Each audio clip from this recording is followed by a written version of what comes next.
All right, hello PBL coaches. My last recording went for about 2 seconds and then stopped working, but it looks like it's working now.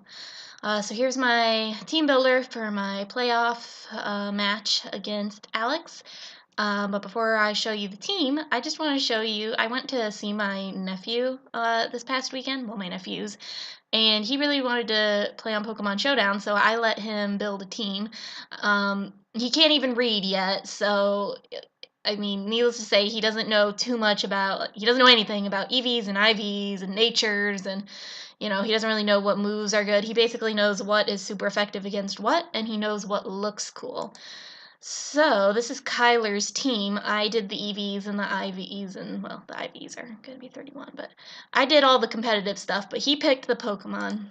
And so here's who he picked. I like it. I think it's a cool team. And I'm pretty low on the ladder because I don't ever ladder, but we actually did win our first game, so it was pretty sweet. All right, so now that is done, here is my team. And I'm actually going to make a few changes while I'm making this video, but I already know what they are, so there shouldn't be too many changes made. But before I get started, so I played Alex, as you all know, twice this season. And I lost both times. The first was a 6-0, and the second was either a 3-0 or a 2-0. But even the 3-0 or the 2-0, I mean, he held control of that game. And the only reason it was that, it was just because he created his Mega DNC incorrectly. So if he hadn't done that, I think it would have been like a 5 or 6-0 too. So I realized from my mistakes in the past that against his team, I can't really go, I guess you would say, balanced. Because his offensive mons, I don't have defensive answers for. I do not have a defensive answer on my team for Volcarona. And I have a defensive answer for Zygarde, but it can only go so far, and that's the Hippowdon. And then Mega DNC is just amazing against my team. So I knew that there wasn't a lot of point in me trying to build a team that had defensive answers to his offensive mons, because it's trying to force something that doesn't exist. Also, my defensive mons are outstalled by his defensive mons. Like Tangrowth easily outstalls like my Hippowdon or my Aromatisse. So,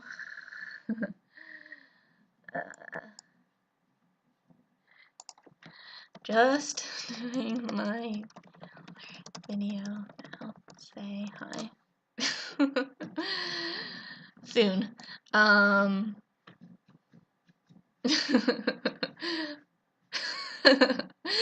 Okay.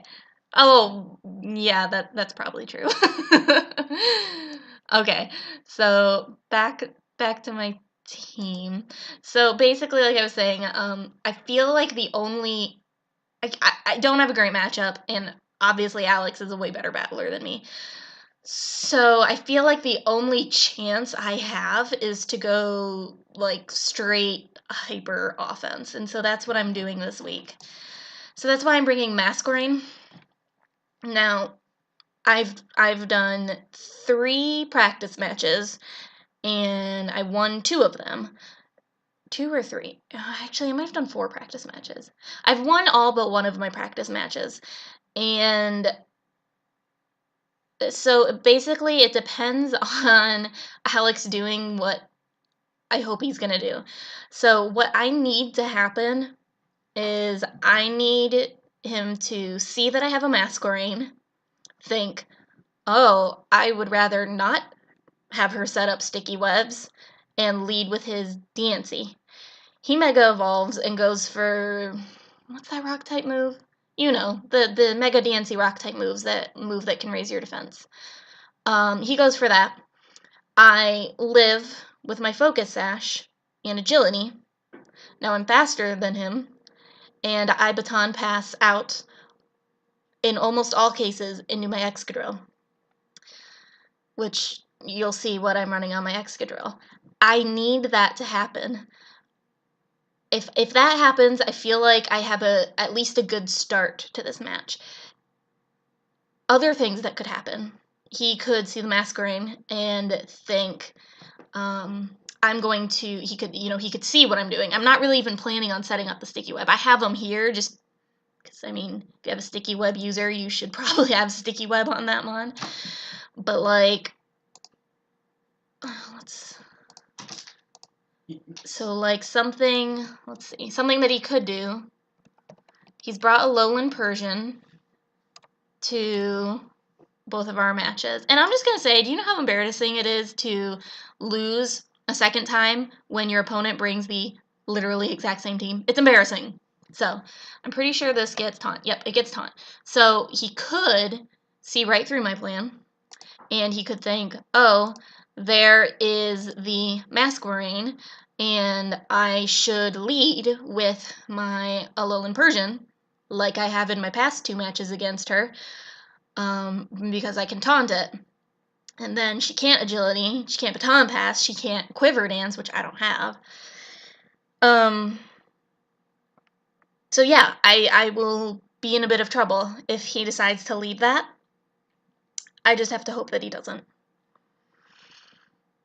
I could put Bug Buzz on this in anticipation of that. My only hope is that he thinks he wants to bounce back the webs, because for some reason he thinks that I'll go for webs against the Mega DNC, and so that's what he leads with. Or he thinks, ooh, this Masquerain might, I value my Alolan Persian too much to let it catch a Bug Buzz from a Masquerain. I don't think he values his Alolan Persian that much. But those are kind of my hopes, or that's my thought process for why he might not lead with the Alolan Persian. Also, what messes this up, and which is why I'm going to be switching this,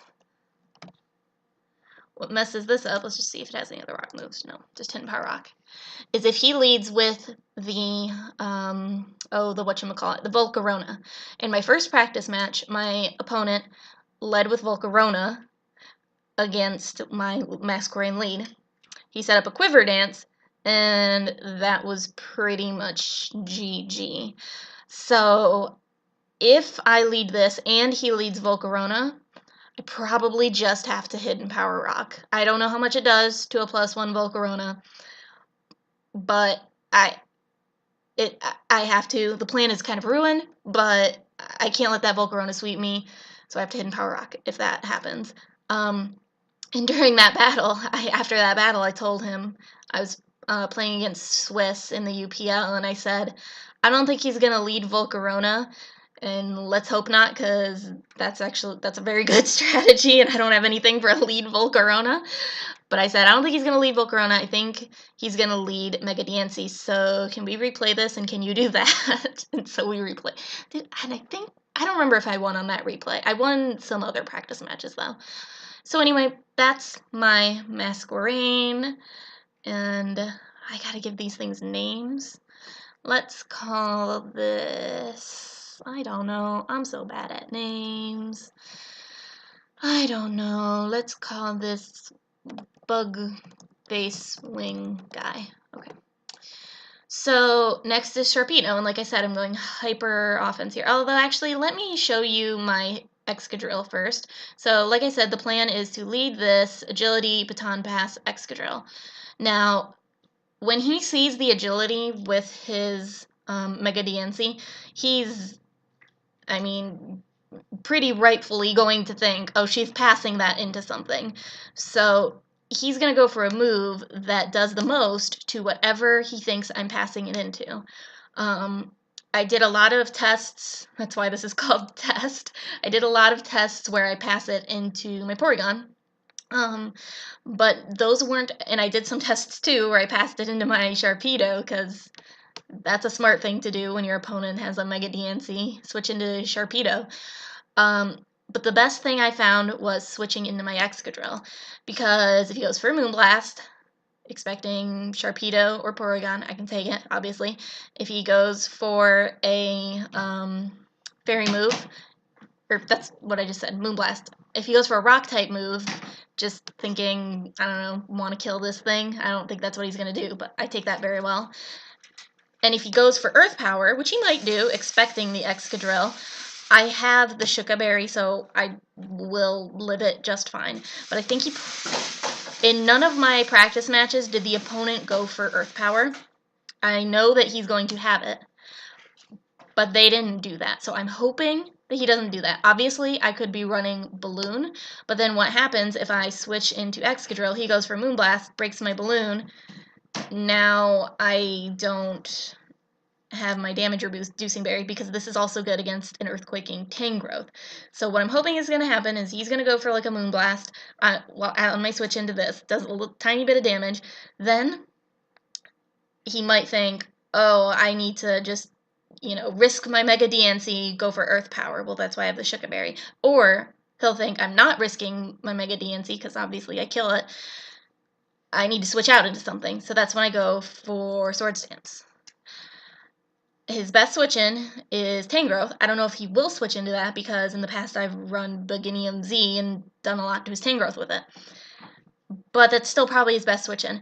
Against the Tangrowth, if my Shuka Berry is not popped, I take an Earthquake quite well and I can set up another Swords Dance. And then at that point, an X-Scissor OHKOs a fully defensive Tangrowth 40% of the time, which isn't great, but that's a lot of damage and I'm willing to risk that. So obviously, this plan can backfire in a lot of ways, but it didn't backfire in playtesting. But one of the ways it could backfire is if he has HP Fire, which, I imagine I still live that quite handily anyway. But yeah, so that's the plan with Excadrill, and it's just to keep Earthquaking, X-Scissor, and Rock Sliding things until I die. Other Pokemon, I have my Agility Sharpedo. Sharpedo with an Agility does a lot of work to his team. Waterfall and Earthquake are just good, Waterfall's a good stab. Earthquake has good coverage against him. And the Ice Beam is for, obviously, the Zygarde, but also for the Tangrowth, because Tangrowth, I didn't even bother running Calcs. Tangrowth is going to eat up an Ice Fang. As you can see, I don't really have a lot of speed on this because +2, I outspeed, basically everything anyway, so I don't know, he could, obviously I won't outspeed like a setup Volcarona, but I just have to hope that doesn't happen. This game is completely my whole strategy is Alex playing exactly how I want him to, and if he doesn't, this is just all gonna explode. So anyway, next is Rotom, and I've got the Shuka Berry for when he wants to 1,000 Arrows my Rotom with his Zygarde, and then I'll Hidden Power Ice. That's really the main thing that this does. Again, offensive with a lot of bulk. Oh, I have to name things. Archie?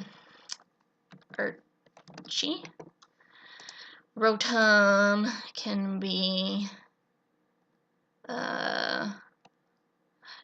actually, I have a Rotom wash from A-Drive. When he was looking for eggs for his, X and Y ice, mono ice egg lock, he contacted me because he did this, survey thing, and I put in my information, and he requested a trade with me, and so I sent him my Beartic in an egg, and he sent me his Rotom wash that he used in GBA Season 4 or 5, I'm not entirely sure, but it's called Luke's Mom. So if you guys are ever watching A-Drive's GBA matches and he's using Luke's Mom, that's mine now. I have that in my game. Here's Test, and I think I'm going to keep it named Test because I like it. And Download because if I can bring this in, so my thought is if Excadrill doesn't, OHKO, the Tangrowth, bring in Test, and yeah, he can Toxic me, but I think he'll probably switch out wanting to get that Regenerator boost. Maybe he won't, but either way, I am going to Nasty Plot. And I need to see, I should have done this calc in advance, but this is actually a pretty important calc. Pokemon, Showdown, Damage Calc. I need to see if a +2 Thunderbolt kills a, an Empoleon, because I can't have him switching me out. Alright, Porygon Z. I don't think that's the correct test. Okay, so I believe that it should be modest. And 252 and +2 and Thunderbolt. Oh, it has a chance, but but this is a fully specially defensive one. It has a chance. I'm gonna run the risk. So right now I am Electrium Z. And I'm gonna change this. This could be the dumbest thing I do. I'm gonna change this to Papa Berry. Yep, that's what I'm gonna do. And hope that Thunderbolt kills. I really hope that that's not what costs me the game. I had this amount of speed on it for if I want to pass speed into this. I think this outspeeds a Choice Scarf Volcarona with +2. I think since I'm almost definitely not going with that plan, I'm gonna put it all into HP. Yeah, I think that's what I'm gonna do. So this is the plan, and now that I don't have HP Steel, I don't know if I imagine a +2. Actually, if I'm +3, oh, that's right, if I'm +3, this should kill the Empoleon because of the download. Aha. Yeah, okay, so that kills. And I imagine that, like, an Ice Beam or a Thunderbolt kills the Mega, or the Diancie. Diancie. Mega. What time is it? Oh, I said we'd battle at 8, and it's late. Well, I gotta get moving on this, so whatever. Let's just hope that it kills the Diancie. So yeah, that's that. And I just want to make sure my EVs and why is that there? I think Swiss warned me about that. 0. You don't need any attacks. Okay. Good. Good. Good. You got the Sharpedo Knight, right? Yep, good. This is good. Okay. Hippowdon's here just because, in case this plan with my Masquerain fails, then I'm speedy with the sand and Excadrill. The problem with using Hippowdon to set up the sand is it's so predictable that when I come in with Hippowdon and I set up the sand, then I'm gonna go into Excadrill and people can just play that prediction so easily and Earth Power me. So, it's not... Yeah, that's why I like this Agility Baton Pass plan a little bit better. But yeah, that's what Hippowdon is here for, and he's here to phase out the Zygarde. And then Excadrill, I showed you guys, and I will name it Dig Dug. Alright, so that is my team. I want to say it was a fun season. Good luck to Alex. And I hope you all enjoy this hyper offensive battle. It's going to be over real quick.